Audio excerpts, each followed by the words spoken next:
The following program is a PodcastOne.com production.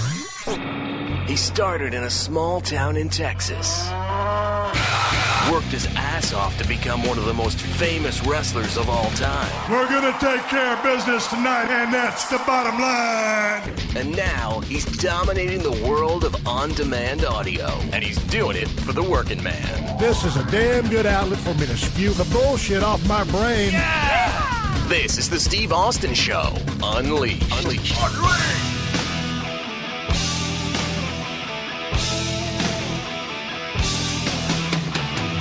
right, everybody, welcome to the Steve Austin Show. I am coming to you from the mean streets of Los Angeles, California today. Sitting here at my rent-a-crib at 317 Gimmick Street. And today it's the second part of my conversation with the one and only Rip Rogers, a guy who knows a shitload about the business of pro wrestling. We're still talking the business of pro wrestling.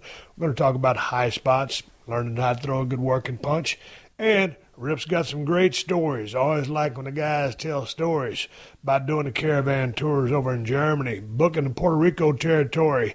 And we also talk about working with Billy Robinson. And he also has a couple more stories to tell about Macho Man Randy Savage.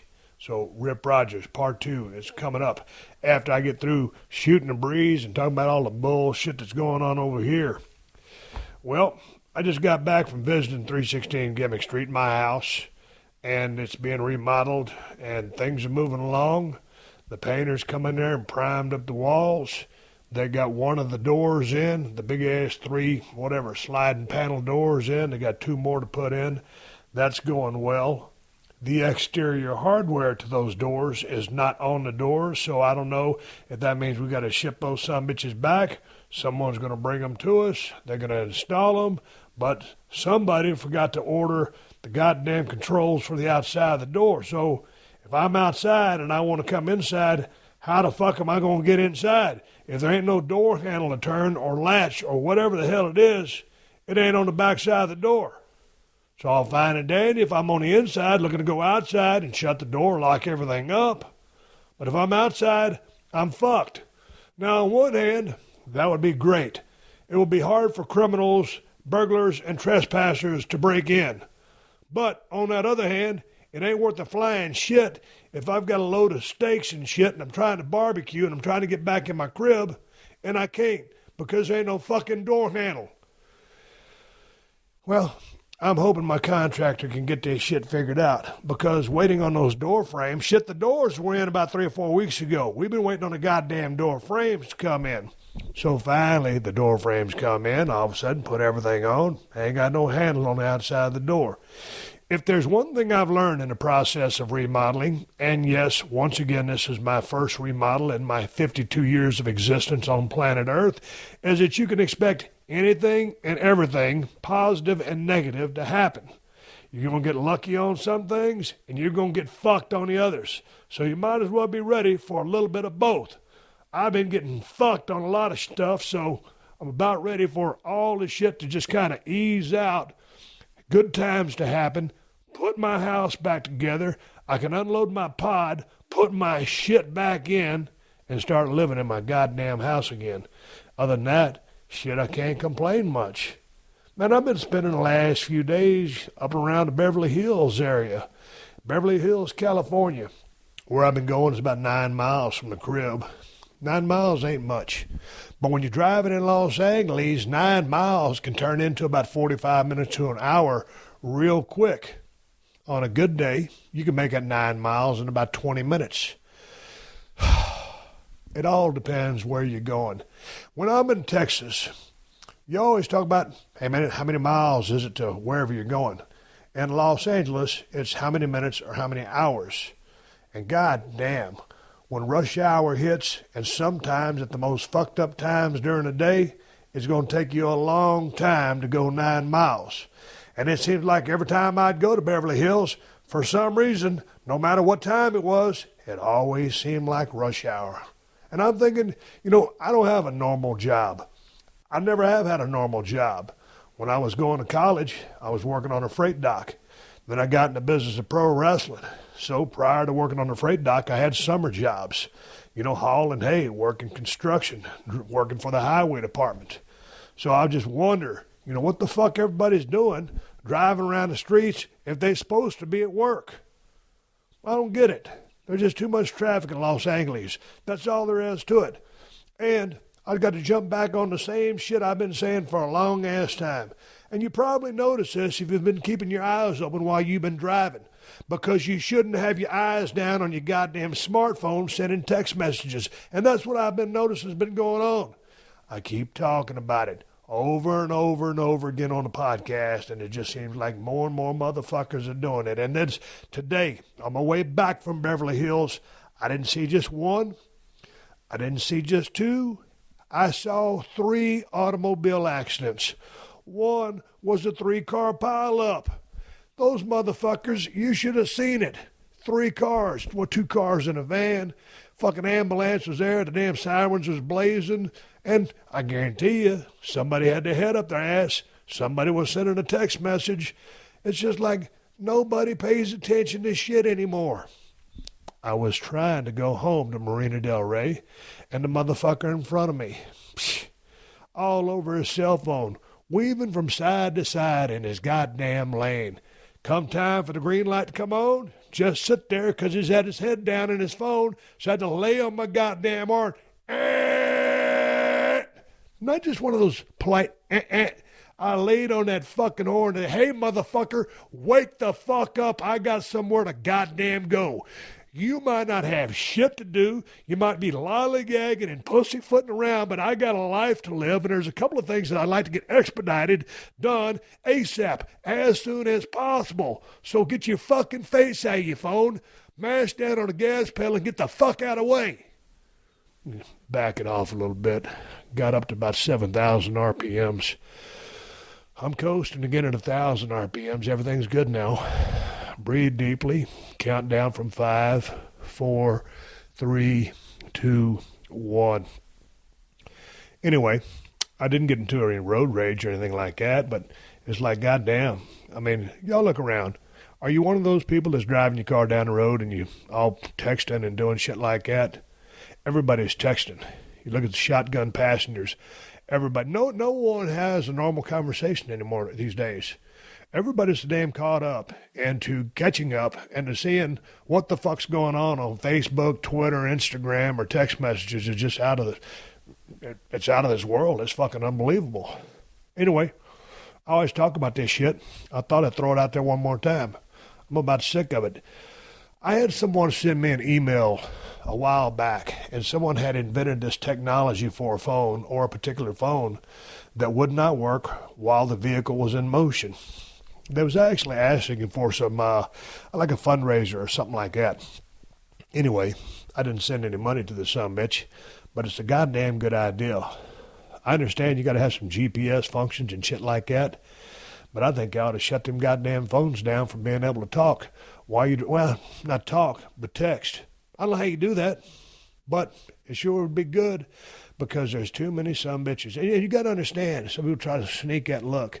And it's like, man, when you're riding right off the back of someone's ass and it's like, 15, 20 mile per hour traffic, that's slow. Even down to 10. And all of a sudden, you kind of that 1 car length back. 1 car length for every 10 miles an hour, give or take. And all of a sudden, you look down at your phone, and that motherfucker, there's a stop in front of you, or there's a traffic discombobulation. They hit their brakes, and all of a sudden, boom, you're on that motherfucker's ass. It happens that quick.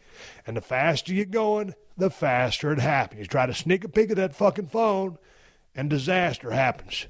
ASAP. Stop texting and driving. Motherfucker. PSA announcement. Got that shit from Adam Carolla.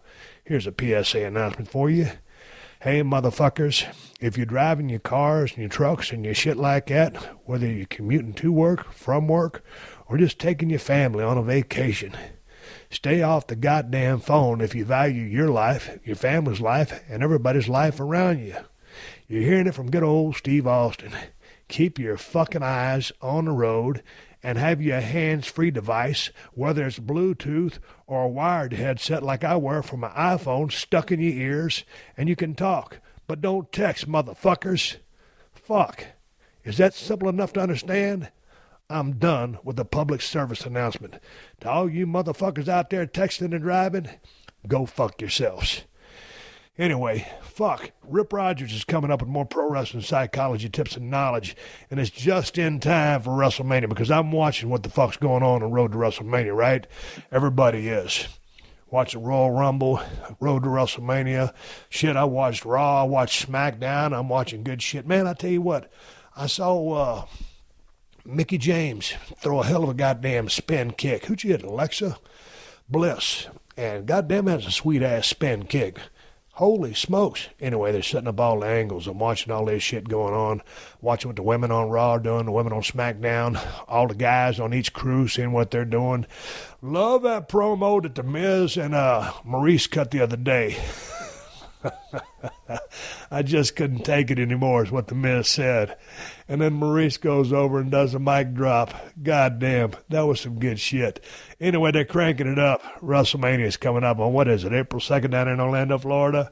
It's a good time to be watching the business to see what they're doing, setting the chess pieces on the table, head into that final event. Hopefully it's a goddamn good card. Hopefully it's a goddamn good show. But I'm watching all this shit and taking notes, and I'm having a good time. But anyway. Hey, this is Adam Carolla from the Adam Carolla Show. Bowl season is here, and BetOnline gives you more ways to play. The latest odds, breaking news, live scores, and in-game betting. So you never miss a moment of college football, bowls, NFL playoff races. It's all there all the time. Every bowl matchup, NFL, late season games, all the way to NBA hardwood battles, college hoops, tip-offs. BetOnline has you locked in all year long. And if you love UFC fights and NHL futures, BetOnline is the place to get in on all of the action. And when it's time to switch gears, dive into BetOnline's casino, packed with hundreds of the hottest slots, classic table games, live dealers, and massive jackpots waiting to be hit. And don't forget the VIP program with exclusive level up bonuses, weekly cash boosts, and rewards designed for serious players. Head to BetOnline today because at BetOnline, the game starts here. Steve Austin Unleashed. Hey, let's talk about your Twitter account a little bit, @Hustler2754.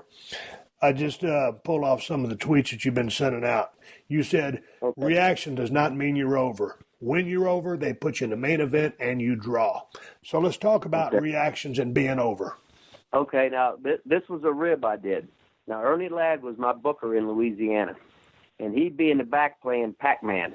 So he'd go, Rogers, I listened to your match. It was exquisite tonight. I just listened to it, and the place was going bananas. I said, Ernie, I pulled every shortcut thing as a rib because I knew you was back here playing Pac-Man.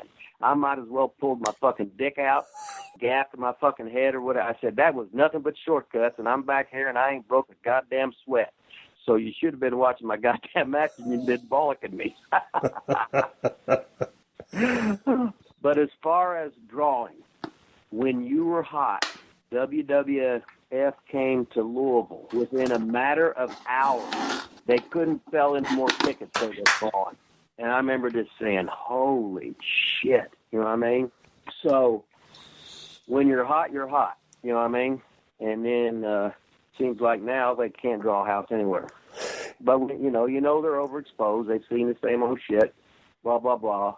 And, you know how cyclable wrestling is and stuff like that. So, yeah, but I think as long as they're making the profit, that's all right. Yeah, it's cyclical, but I think just the core from what I'm getting out of that, to me, is like, someone will go out there and you can get a pop or a decent pop, and it's cool. I mean, it's a response. It's a reaction to you coming out. But, just because, you're getting, it depends on what kind of reaction you're getting, it doesn't necessarily mean you're over, okay? It could mean they like you okay, or they don't hate you, they're not stoning you, you're not in Puerto Rico, not throwing spark plugs at you. But it doesn't necessarily mean you're over. I think some people have a false perception that they're over, but just based on the reaction. Hey, and unless you're just lighting this motherfucker up and tickets flying out of the ticket counter, that's a whole different ballgame. But, to me, if someone goes out there and gets a pop, you don't just say, oh, yeah, he's over. It don't work like that. I mean, Yeah, it's a today- step. It's a step to the process, but a reaction don't mean you're full blown over. Right. If you're over, you've got great business in the arena. If you're over, the pay-per-views are out the ass and the television ratings are up. If you're not over, they're all down.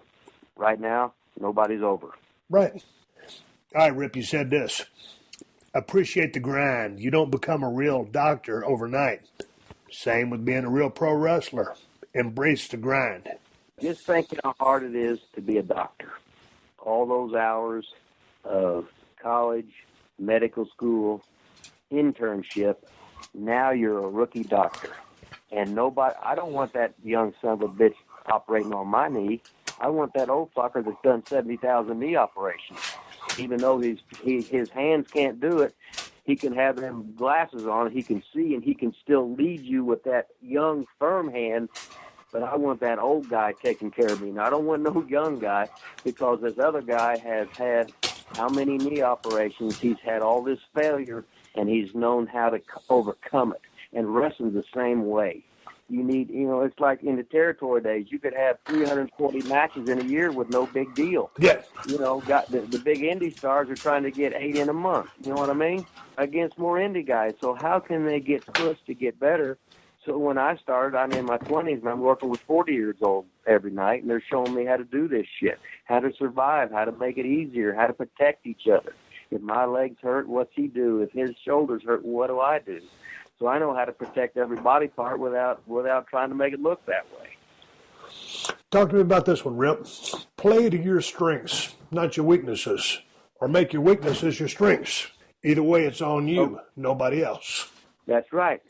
Now, if you can't throw a punch, be the world's greatest practicer of punches and get a great punch on your own, or learn other strikes, headbutts, rakes, chops, elbows, forearms, whatever you want to do. You know what I mean?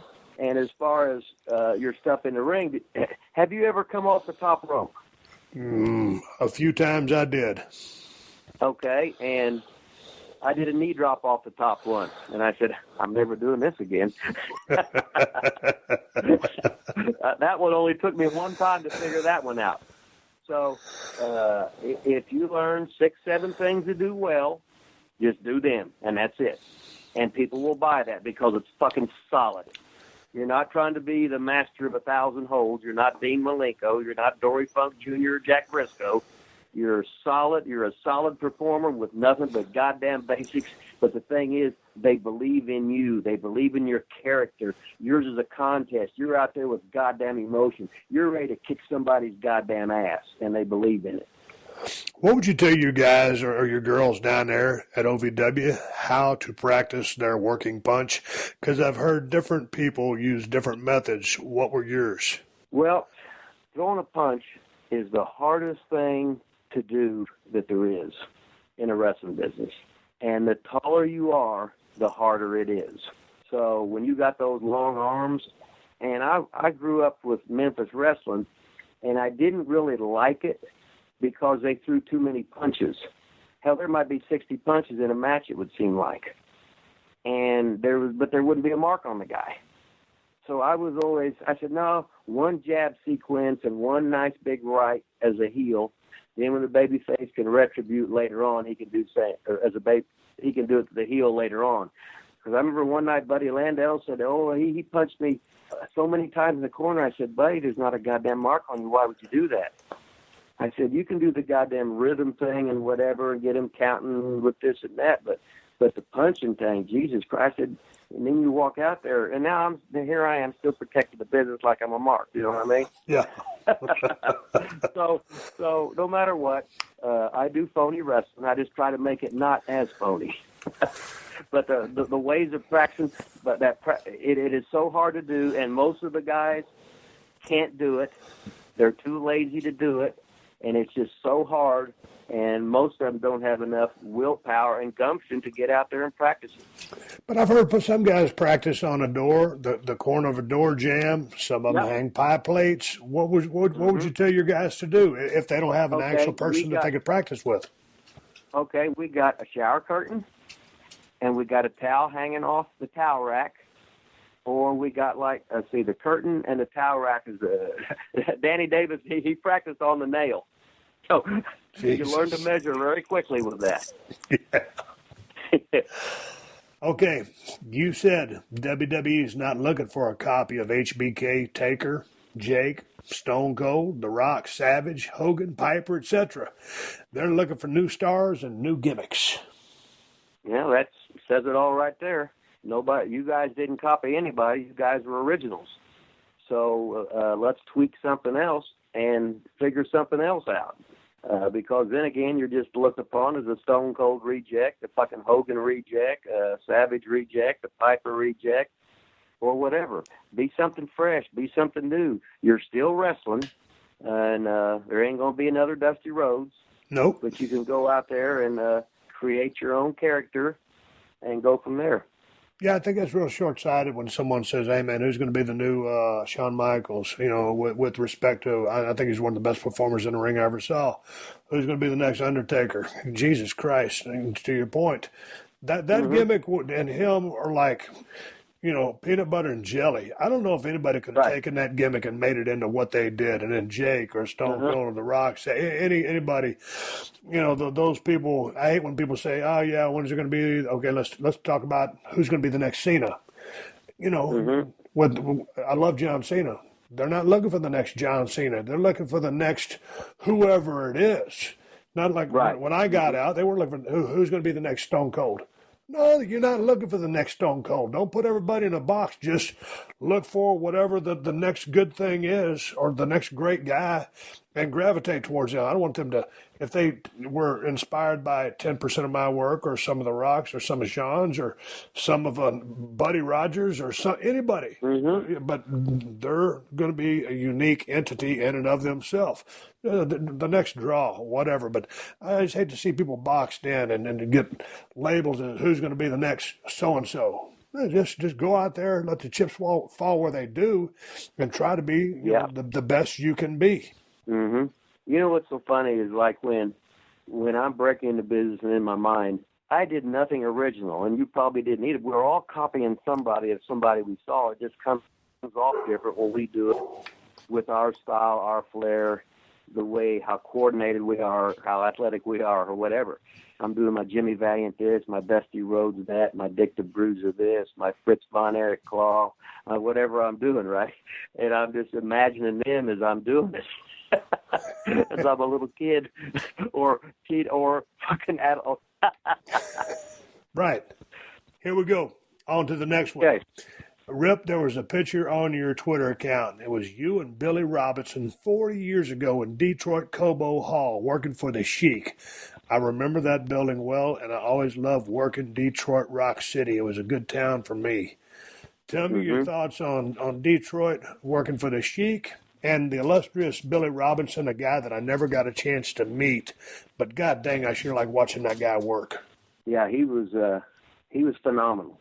I used to go there and work the old Sheik there. Now, this is when the territory was, the auto industry had sort of crashed, so he started, that place was on fire for years, but then he sheiked it to death, with the fighting outside, double juice, whatever, same old shit, no matter who the thing was, who the opponent was. But I go up and do Channel 61 TV there and then work Cobo that night.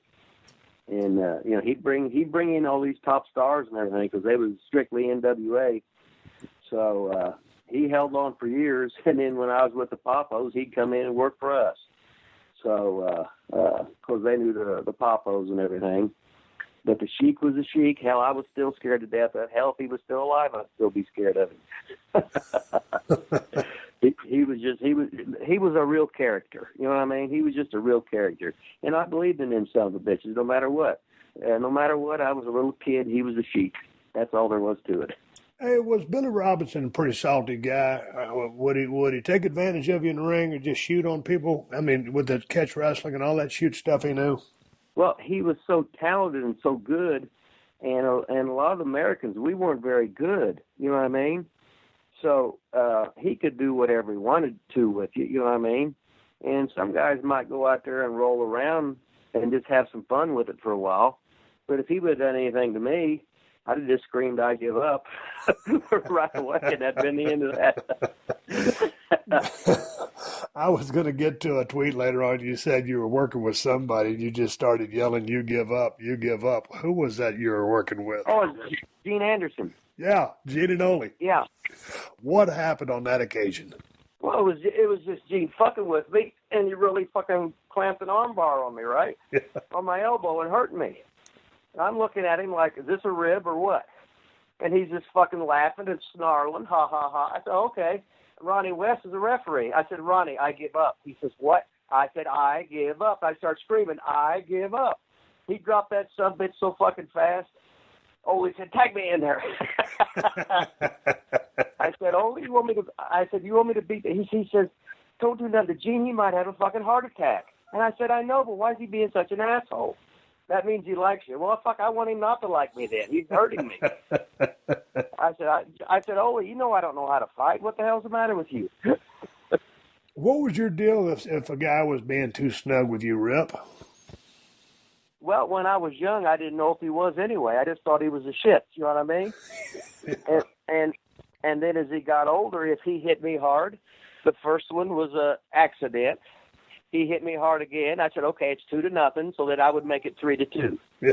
And I said, now I can hit you just as hard as you can hit me, but you're not going to blow me up, and I am going to blow you up. So it's all up to you. But I am not a fighter. I am a lover, or used to be, whatever. You know what I mean? So I'm in there strictly for performance to get whatever we can out of this without breaking a sweat and not getting hurt. When you talk about not blowing up, did you do anything on top of the wrestling and hours spent in the ring to build up your cardio? Man, I did. In the dressing room, hell, I did squats and lunges every night. I was doing knee pull-ins and all that. And then I'm usually a rubber hose and then push-ups between chairs or push-ups, you know what I mean? I was just a nut because I was a fat little kid. And then no matter if I was shredded or whatever, I always saw myself as a fat little kid. Because I'd look in the mirror and see a big old fat ass and love handles and no fucking chest. You know what I mean? Because that's I didn't understand nutrition. I didn't understand working out. And then when I finally started getting it, and it's just the way it is. So if you was a skinny kid, you could be looking like Mr. Universe, and you're still looking at yourself in the mirror as a skinny little kid, even though you look fucking great. I get you, man. I get you. But when you got all shredded up, there was no doubt you had great genetics. Well, if I had great genetics, I could have ate all that shit food when I was young, but I'd have looked half decent. You know how some people Well, you are. put it that way, but when you dieted down and got yourself in shape, there was a good physique there, a real good physique. Were you a health nut going through the business? Did you ever party any, hang out with the drinkers, get into drugs at all? I probably drank 3 beers in my life, maybe, and I couldn't stand the taste. And I probably put 2 puffs of marijuana in my mouth. And I said, "This is stupid," and it made me sick. And cigarettes were the same way. Cigars were the same way. Now, if you give me some free pain pills, I would take those. But cocaine, never in my life. Yeah. No, it was just strictly the free pain pills if I could get those. And then, because when I was over in Germany, Regal said, "You're turning into a drug addict." I said, "Really?" He says, "Yeah, I taped you on I was calling on the phone, and it was like, I said, "Holy shit." And I just said, "Oh, fuck this." And I never did them again because I listened to that subbitch, you know what I mean? Right. It was fucking, I sounded like a fucking drug addict. Well, what it was is, Steve, I was training about 5 hours a day in Germany, right? But we live 2 minutes from the fucking building, right? What do you do all day? You can only train so much, right? Yeah. So now you're looking at fucking boredom. So there's one thing with wrestling where you got to make 250-mile trip every day and 250 back. We had to go out to the caravan, and there was the building, right? So now it was the other spectrum. Now you're bored fucking shitless, and you can't train anymore. So now what do I do? So that's why the guys would be fucking drunk on the fucking pills or the dope or whatever. But that never. Yeah, but that wasn't my thing. But it's like the bodybuilding thing. We talked about when we saw Kevin Sullivan on Jarrett's show in the Mr. Tennessee contest.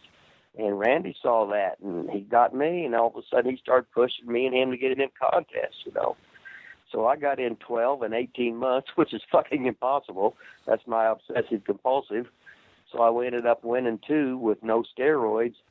And then I went fucking crazy. You know what I mean? And I took years off, and I guest posed to Puerto Rico in ’89. I got one in '91 just for the hell of it. And then I said, oh, I'm over this shit, But weren't you living with Randy Savage at the time when you got into this bodybuilding phase and you guys were kind of competing with each other? Oh, fuck. Randy, that son of a bitch, whether you're playing fucking tonk, fucking euchre, wanting to run a fucking race, that motherfucker wanted to compete with everything. Bench press, curls, no matter what it was. Then you beat me, and I was too stupid to put him over. Hell, I'd go out and beat the son of a bitch, and he'd get mad. So I was just stupid of knowing how to work somebody and put somebody, shit, Randy, you're the better man, you know what I mean? No, I'd go out and run him in the 40, and then I'd run backwards the last couple of yards, and he'd get mad and tackle me, Threaten me, spit on me, you name it. Hey, you mentioned how close you were with the Poffo family. Angelo, Lanny, and Randy really helped you out. And you guys, man, it seemed to me like you guys had a great friendship. I never really got a chance to get to know Randy. He was always in one place, and I was in a different place, except one time they came down there to WCW down in Orlando. We did a 4-minute match. I did the favors for him. Didn't talk about anything, nothing special. And then I went my way. He went his way. When I watched back, after he got out of the business, his promos, I mean, he's basically the Randy Savage that I saw on TV. Well, dialed down a little bit, but very, very serious, very intense. What was the guy like back then? Was he always the Macho Man, Randy Savage instead of Randy Poffo? You just see, he's probably the most intense guy that I've ever seen on video. The only time I ever saw him out of character, he had a little dog and it died. And then he got a new dog, Backup Dog, and that was the name, Backup. But he cried for the dog. But he was always in character. He was always Macho Man Randy Savage. I'd never seen anything like it, you know what I mean? Me, I'm just goofy myself, and then I go into Rip Rogers' character when I get around the boys, or we start making a trip, or, you know what I mean, around office or something like that. But he was always that way. Well, hell, you got to remember, he was a wrestler's son, right? He was like a genius in this shit. And hell, my dad worked at the post office, and I'm getting in the wrestling business, wasn't trained, and didn't even know how much it was real or if it was real or not. So the second generation wrestlers, they just have such a tremendous advantage of learning. And then the veterans are always helping some wrestler's kid because they like them, or it's like tradition of helping them and stuff. Whereas if you was a nobody like me, you know, it was tough. Like you had Chris Adams train you, right? Now he's a great trainer, shooter, etc. And I'm not even smart to the business and not trained, right? So look at the advantage you had, and here was goofball me. And then I'm actually training people, right? That's a hell of a rib. Hey, you said on one of your tweets, food is overrated. I went 150 straight days on milk, orange juice, and chicken broth. Lost 63 pounds in 5 months. Be mentally strong. That's right. What's up with this? Then I ate for 3 days. Then I went on another 20-day thing like that. I just did it. I was heavy. And then after 3 days, Steve, you don't get hungry at all. As a matter of fact, food sort of makes you sick at your stomach. So I said, well, there's my protein, there's my carb, and I got a little chicken broth in there. And the bad part about it was after 5 months, I still had all this hard shit in me. So that just shows you what's in your intestines and everything. But once I did that, I saw almost everything it's just like when you do 5,000 free squats in a row. Everything's mental. If you can lock that mental side into anything, you can be a success on this shit, no matter what it is, because you're not going to let that son of a bitch beat you. But yeah, that was just a thing, and I did it once, and I said, no, it worked. 232 down to 169, and then I'll probably, hell, I might do it again. Who knows? Hey, talk to me about your time in Puerto Rico. There's a picture of you. It says, me getting in the ring in this Puerto Rican brawl. Bring your own weapons. Oh, my God. You know how they have gimmick boards and shit? In that Puerto Rican brawl, they had real boards. They would take them weightlifting belts, beat it. That's why they beat the shit out of each other. Jimmy Valiant was there, and he was running. He didn't know what the hell was happening. But they would beat you with real boards. They would hit you with this, strap you with those fucking belts. It was the most violent thing I ever been in my life in the fucking ring. I think my fucking dick was getting half hard. They was hitting me so fucking hard with that son of a bitch. I didn't even pay any extra or anything. How did you like Puerto Rico? Well, I loved it. It was a little bit different, and I had to learn. Let's see, two Wednesdays in a row, I closed TV, going up in the stands, going after some marks, and you had to learn that. But it was, they'd sell the bags of rocks to throw at you. They would throw all kinds of shit at you. They'd have the chicken wire, like what was the fucking Belushi Brothers movies where they would throw the thing and the beers. Yeah, but they had that chicken wire everywhere. And I did the English version television, so I had extra heat. I was getting on the greasy Puerto Ricans. So I wasn't in the top 10 list of being liked. But I had a hell of a time down there. They let me do a lot of the fun finishes, do what I wanted to do. And I come in, I said, hey, if you think I'm going to get fucking colored like these other fuckers, you can stick it up your ass. You called me. You wanted me to help with the book here. You called me from home. I didn't ask to come in here. You know what I mean? So I got color one time when I was there against Jose in a street fight. And he says, amigo, you didn't get much color. I said, I got ice white hair. I said, give me some of your blood. I put it on my head like that, and I said, good, that's it. So what was the deal? You just weren't a fan of the blade? No, I knew how they would abuse you. They would just, every night, Steve, every night. And I said, no, they ain't happening with fucking me, But that's why they drew. Carlos's dad hit the ring, and he almost fucking killed himself flipping over the baseball diamond by the dugout because he was trying to get somebody. And I said, your fucking dad's there. He goes, he's not smart. I said, what? He said, no, he ain't smart. That's why we draw.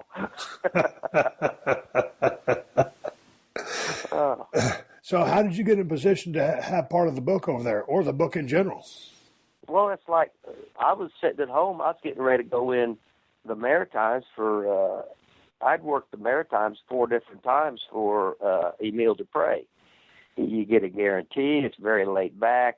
It's like, I call it America's 1950. I could train all fucking day. I knew all the fucking towns and everything, so I was getting ready to go in for him. And then they called me up and they offered me this. So I said, well, I don't really want to because in 6 weeks I'm leaving, but I'll go for you. And I said, but you got to give me so much money. And if you're $1 short, I'm leaving. I'll tell you right up front because you're asking me to come in. You're asking me to help.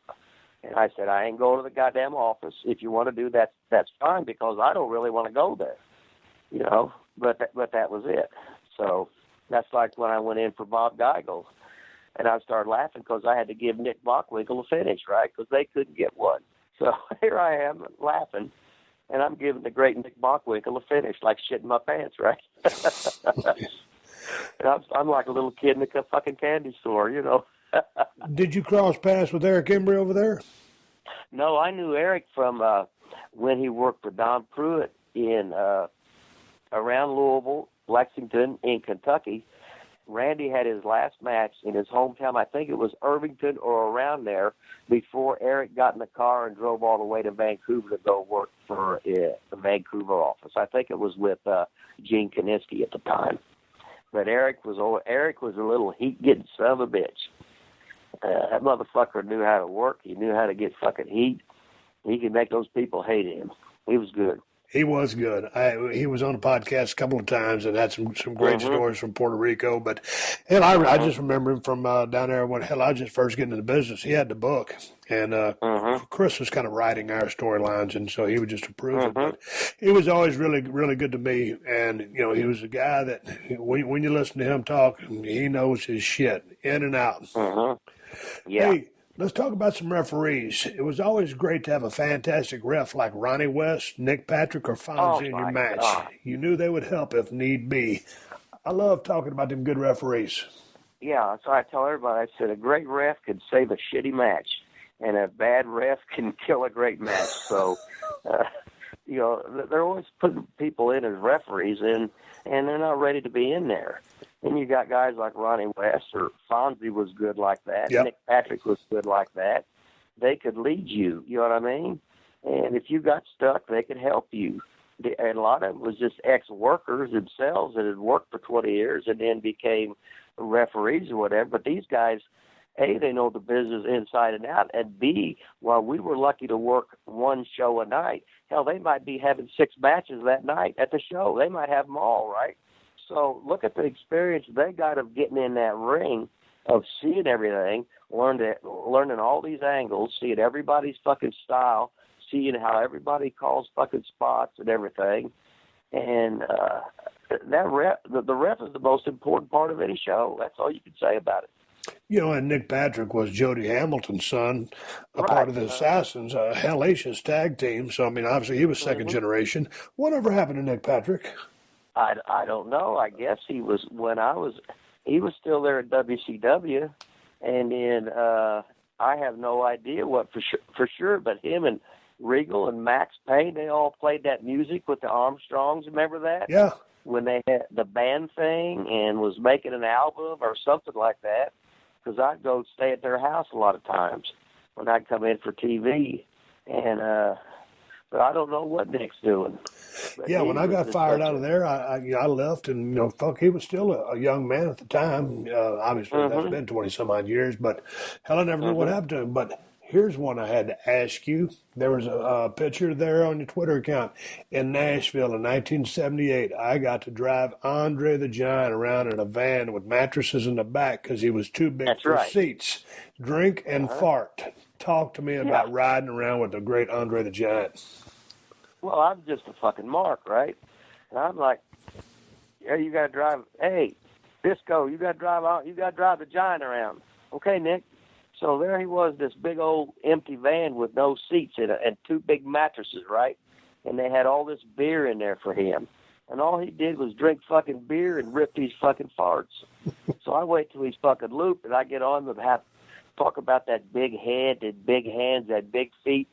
And then as I'm getting out of the van, I said, and no dick. As I'm running, right? What was it like riding him around? Was he friendly with you? Well, he's observing you, right? He wants to see if you're an asshole, if you're a prick, if you're a total fucking mark like I was, or whatever. And then he just fuck with you. Just little things. You know what I mean? Hey, boss, don't miss that turn, boss, or whatever. You know what I mean? To me, he was so larger than life, right? And I'm sitting there going, I can't believe this. I'm here driving Andre the Giant around. Holy shit. Who would believe this son of a bitch? You know what I mean? And I'm just on fucking cloud 9. Hell, I'm making 2.5 a night, whether I deserve it or not. Was Andre drawn at the time? Oh, when he got 10% of the house. So he would come in about twice a year, and the houses would all be up, and that's all you could ask for. So he was booked through Vince Sr., and he was treated like a champion. He got the 10%. So he was just a great draw in the small towns. You know what I mean? They would turn people away in the small towns because the other places had seen him before. Gotcha. Steve Austin, Unleashed. Boy, here's one I see a lot of these days. Not a lot of, sometimes. You said on your Twitter account, Hustler2754, don't do an eye gouge and proceed to do a high spot. You kill your own shit. If you got a hurt leg, please fall down instead of running the ropes. The old eye gouge into a high spot rip. It doesn't make sense, does it? But you see it all the time. Well, you know, you got the greatest agents in the world, and they go over all this stuff, and they have the rules that they say is okay. And so if they say it's okay, I guess it is okay, but it would be a taboo with me. That would be the immediate bell ring if you're having a match. Bang, get out. Boys, explain to him what he just did wrong. But the business has changed, so who the hell? I'm just going by my personal preference. It's like anybody. If you're a head football coach, you run the offense, you run the defense, you run, right? And then if you work for somebody else, then all of a sudden you're a position coach. You got to do what the other guy wants. And that's just the way it is. And as a pro, we got to be able to adapt and do whatever. So if all of a sudden they said it's okay to gouge him in the eyes, I said, boys, ladies and gentlemen, from now on, you are allowed to gouge him in the eyes if you hurt your leg. If you hurt your leg, just keep on going into that crisscross, baby, and look even stronger. So what the hell? You said when high spots are too perfect, they look phony as hell. A spot is supposed to be reaction to your opponent. Treat it as a contest, and it's better. That's like a simple high spot, a simple tackle, boom. In today's high spots, all of a sudden, the guy's laying there, and instead of your weight forward, ready to pounce on him, do something offensively to him or grab him, all of a sudden you turn your back and hit the fucking ropes, and he's just laying there. Why would you do that? Because it's prearranged bullshit. It's just, when you could see Terry Funk doing a high spot, it looked like reaction, whereas everybody else's high spots looked so perfect that you knew it was fucking choreographed. It was just, I want that sub-bitch to look like it was reaction and not a pre-planned spot. That's just my personal opinion. Well, one of my pet peeves is just the tackle. Okay, if you're going to give a tackle and then just you're not going to cover, you're just going to give a tackle. You're going to sell the tackle and set the story that, okay, I'm bigger than you, I'm stronger than you. You're going to be taking a lot of bumps, or you're going to fall down a lot. So you can set the table like that. But in a transition, I mean, because basically a high spot is someone has control, either the heel or the baby. And so it's a counter move by the person to send that person in to get out of the predicament that they're in. So therein goes the tackle, drop down, hip toss, arm drag, or drop to hold, whatever. But the high spot is to get out of a hold. So I hate when a guy does the high spot. It's going to be a series, say it's 3, 4, 5 step high spot, but then there's that tackle, and that's when they sit there and they look at each other for really 3 to 5 seconds while someone gets their character in, and then proceeds to hit the rope to continue the drop down, hip reverse hip toss or whatever. And that's when it just fucking kills it for me. Both of you knock that motherfucker down. If you're going to be the strong man, then you're kind of living it up, or you go down for the cover. Or if it's that transition high spot, tackle, drop down, whatever it is. But you don't sit there, you ain't got to rush it, but you don't sit there and look at the cocksucker all day long to get your shit in to endorse your character. You fucking run the high spot because it's an athletic sequence of offense and defense. You understand what I'm saying? Yeah, I'm just listening to you. I like that. I understand exactly what you're saying. I just can't say it as intelligent as you just did. Well, I don't know if I said it intelligent. Sometimes I get worked up, but just those tackles where they just sit there and look at each other and then they proceed. It's like, come on, man. Why ain't the mother? You're just gonna let him lay there on his back, or you're just gonna lay on your back and look at the dude. You ain't gonna try to get up there if he's not gonna hit the ropes, or if he's gonna clothesline him. Yeah, shit, just stop the high spot. Fuck, if he's just gonna sit there and look at you. I remember one night, me and Lanny Popo, we worked 30 minutes without saying a word, just to do it.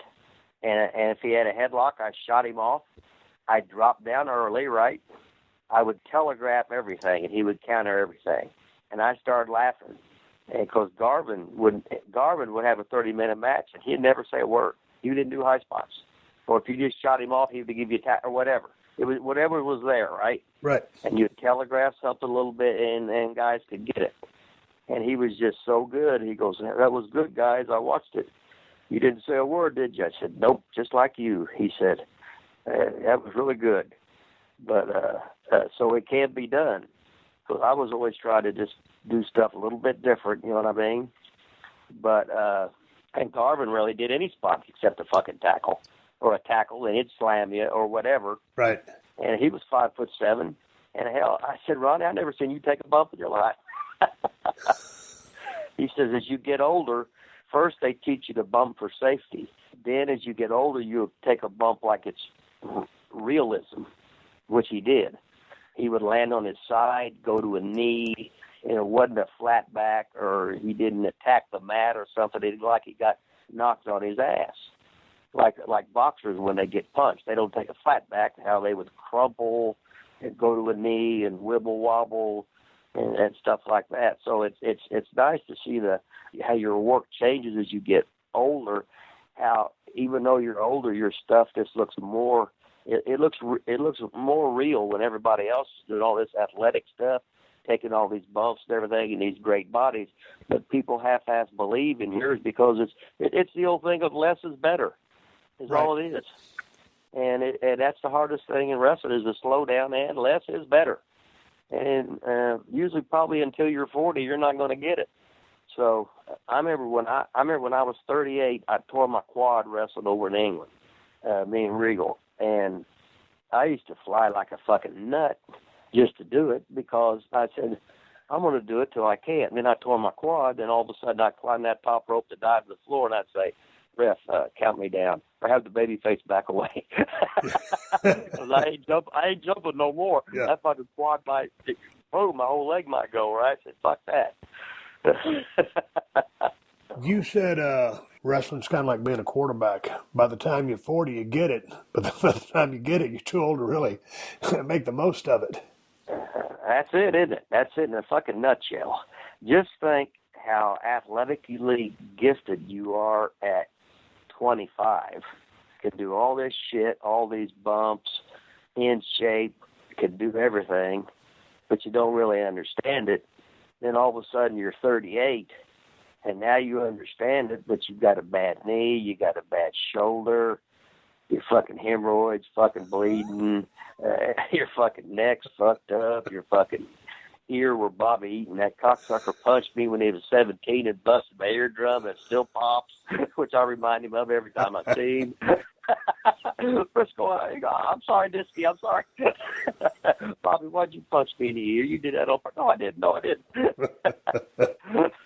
But now I started rambling again. Sorry. No, but they go. That's half the part of it is I think guys really come into their prime in their mid-30s. I mean, these days a lot of guys get started sooner than I did. I started at 24, but man, when you get 10 years, and for the average guy, that's right at that 35 mark. You've done a heel turn, a babyface turn, probably the way the business moves so fast now. A couple of times. Yeah. So you 10-year mark. You fucking got it. Pretty much. I mean, if you ain't got it, you never will. Yeah. But then all of a sudden, I think you really come in your prime at that 10-year mark. So for me, that was kind of 35. And then, the injuries started happening, got dropped on my head. Boom, out of the business by 38. How old were you when you got out? Well, I was still wrestling when I was 48. I think I was 48 when I got hit. I was 48 when I got hit by that car. And at the time I was teaching, but I was teaching more hands-on, and I would demonstrate, you know what I mean? Mm-hmm. And then once that happened, now I don't get in the ring anymore at all. I pretty much can't. To go up steps and to get in that ring and stuff like that. What I'll do now is I'll say, hey, I'll say, show him what I want. You know what I mean? Those guys that I know, I'm guinea pigs with them, and they get it exactly. And I show him what I want and stuff like that. But I was still working when I was 48. But hell, Angelo was working till he's about 60. And hell, I remember when he was 58, he did sit-ups the whole hour on television on our ICW TV show. Really? With no practice. Yeah. He just gutted it out. When I saw that, I said, if he can do that, why in the hell can't I do that? You know what I mean? If he can, I'm just a pussy. A pussy in my body and a pussy in my goddamn brain. So then I threw them sub-bitch blinders off, and then that time with Regal, I told you about that $10 pizza bet with the squats, the push-ups, the bike, the lunges, et cetera, and stuff like that. And then on Cornette's TV show, I did squats the whole hour. And he called me home. He says, "Can you do them squats for an hour?" I said, "Call me back in an hour or 10, I'll tell you." So he said, "Okay." He says, "Hey, I was going to talk to you." I said, "No, I did them." He said, "What?" I said, "Yeah, I just did them." I said, "It's all in your fucking mind, Jimmy. Jesus Christ, it's muscle memory. You know, I've done this shit for so long. I just hadn't had to push myself and just kick it in gear and then go get it." So I remember Bob Backlund did that Harvard step test in WWF years ago. I said, "Wow, that shit's hard." And he was like a machine. He was just real. He was there. He was really there. He was an athlete. He was a stud. Hey, you said you were told you couldn't train every body part every day. So you did for 9 years. Yeah. What the fuck was up with that? Well, I don't know, Steve. I'm obsessive compulsive, and I get in contests, and I needed my upper chest to look, so I just started doing extra inclines. And I said, well, hell. So, and then I just started training my body, and my body responded. And I said, if I wanted to, I didn't care about getting strong. I just wanted to look good. And because that pump, you get them endorphins going in you. That's fucking one of the greatest things in goddamn life. So I'm doing 10 sets of biceps every day, 10 sets of triceps, 20 sets of chest, 20 sets of shoulders. Doing free squats every day, lunges every day, leg extension every day, bike every day, leg extension, leg curl squat. Your back, you do that every day, and then it just became a way of life. And then I would change the order, change different exercises, so you didn't get stale or anything like that. But it was awesome, and I love it. There's no stress to do it. It's all me against the world. I ain't competing with anybody. If I wanted to get bigger, I ate more. If I wanted to get smaller, I ate less. It's pretty simple. God dang. Hey, let's talk about this GoFundMe that you started. Okay. Let's talk about that. Well, I had 2 vehicles with about 215 to 20,000 miles on it. And my old red car, it sort of blew up. So I had to rent a car till I couldn't afford one anymore to go down to Louisville and teach. So then I got the van, but my old lady, she needs that to go to work, so I'm sort of vehicleless. So I'm kissing ass, thumping rides or whatever, trying to get by. And in the old days, even though you were employed, you didn't make the kind of money they make today or anywhere near it. So in other words, I've been sort of fucking carless. So it's hard to get by, and me clump dragging around with the bad fucking wheel and everything, of the hips and everything. So I got a GoFundMe thing up on, I think it's called Rip Rogers Raw Deal or something. Yep. That was a little thing there. So I'm getting some donations coming in. Of course, it was okay the first couple of days, and it slows down. But I don't have but I'm not on Stone Cold's radio show, you know. So with his 3.7 million followers, so that's hopefully that'll be a different story. But that's that. So it's like everything in life. You have your ups and downs, and you got to see what your character's made of. And even though sometimes you cut back, let's say I could be the tightest son of a bitch in the world, but when you're not making anything, it don't really matter. It's like Flair would come in, and that son of a bitch would actually buy everybody in the bar drinks and shit, right? Holy shit, you know. And then hell, I remember in 1983 I had a meal working for Watts. It was $12.99 or something like that, and that was my only meal over $10 in my life. Until a couple of months ago, I went to a couple buffets, and I said, oh, what the fuck, right? So I said, I'm going to croak and die anyway. But I had that record for years of having that one $10 meal because Grizzly Smith made me eat because we was doing the Oklahoma City-Tulsa double shot for Watt. He said, this is the only stop, so you better eat. And I was like sick all day knowing I spent that goddamn money. Oh, fuck. I was thinking about saving money though, but because on that note, if you can save all you want, but if you ain't got nothing to spend, you can't. Yeah, it doesn't make sense. But it's like the promoters. I mean, they tell you, it ain't what you make, it's what you save. Well, if you ain't making nothing, it's hard to save it. Yeah, Nick Goulas, I was making $130 a week, and I was living on 85. So it was still okay. But that's what we was talking about. I was just so stupid. I didn't really take it into account the money thing. No matter where I was working, I was going to live on basically $200 a week. All I was going to do was make the town, go to the gym. I'd wash my clothes in my room with hand washing, and stuff like that. And I didn't spend any money on anything. And that was just, I was never into possessions, and never will be.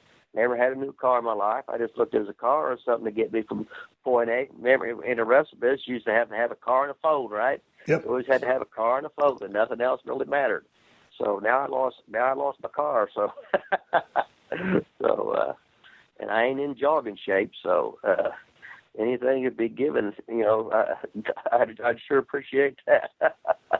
So what's up next for you, Rip? Back at the OVW tomorrow? Well, let's see. Whenever this airs, I'll be going. I leave at 4:30 in the morning on Saturday. So I'll leave there, and then I'll drive to my mom's. It's an hour and a half away. I'll ride the bike there for an hour, and then I'll go to OVW, and I'll work out for about 2 hours before class, and I'll drive back to Indianapolis, which is 2.5 hours, and I'll work out again for about an hour there, and then I'll have to go back on Sunday and do a repeat thing. It's tough, but that's the business I chose.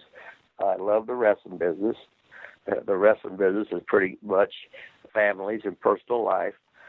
But that's what I chose, and let the cards, let them lie there. Hey, I got a bet, Steve. I wanted to put you up on. Now I train at Anytime Fitness in Indianapolis on Pendleton Pike. Yep. The manager is named Zach Fromm. Now, if you would give him a hell yeah to Zach Fromm, I get 2 free months at Anytime Fitness.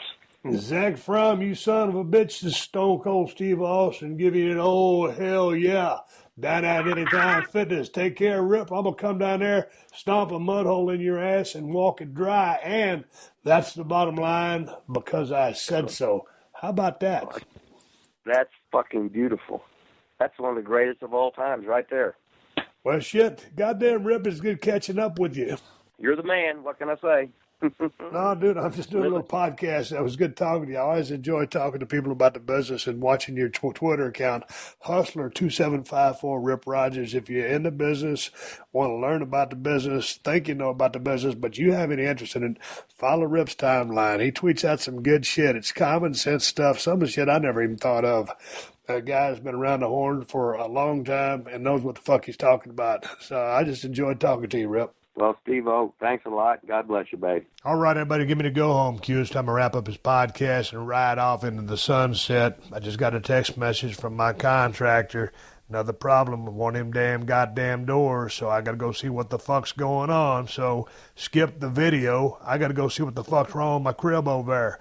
Man, ProWrestlingTees.com/Steve Austin and BrokenSkullRanch.com has all the badass shirts that I wore filming the last season of Broken Skull Challenge. We just released 8 more shirts about 2 weeks ago. Check them out over there. Some badass designs by some badass artists. And the best damn IPA on the planet is Broken Skull IPA at El Segundo Brewing Company. And you can get it at Whole Foods and Total Wines if you live in Cali. If you don't live here, check out InsideTheCellar.com and see if they ship to your state. And you can find everything Steve Austin related at BrokenSkullRanch.com, including the Cold Steel Broken Skull knife. And I got to say one more thank you to all the fine sponsors of the Steve Austin Show, because that's how I'm able to do this podcast for you free twice a week. And you can find all my sponsors at PodcastOne.com. Just click on the Killer Deals button at the top of the page, and then click on the Steve Austin Show banner. And just a reminder that the Steve Austin Show is also a participant in the Amazon Associates Program, an affiliate advertising program designed to provide a means for me to earn fees by linking to Amazon.com. And you can link to Amazon at PodcastOne.com by clicking on the Killer Deals button at the top of the page. And on this Tuesday's Family Friendly Show, I got the second part of my conversation with Five Finger Death Punch founder Zoltan Bathory. We're going to get into his martial arts training, his monster truck racing, and the tour that Five Finger Death Punch did at military bases in the Middle East. and they do a lot for the American military, so more with Zoltan Bathory from Five Finger Death Punch on the Tuesday show. Hey, keep listening. 60-second AP News headlines are coming up next. Until then, my name is Steve motherfucking Austin, and I will catch your ass down the road. Download new episodes of Steve Austin Unleashed every Thursday at PodcastOne.com. That's PodcastOne.com.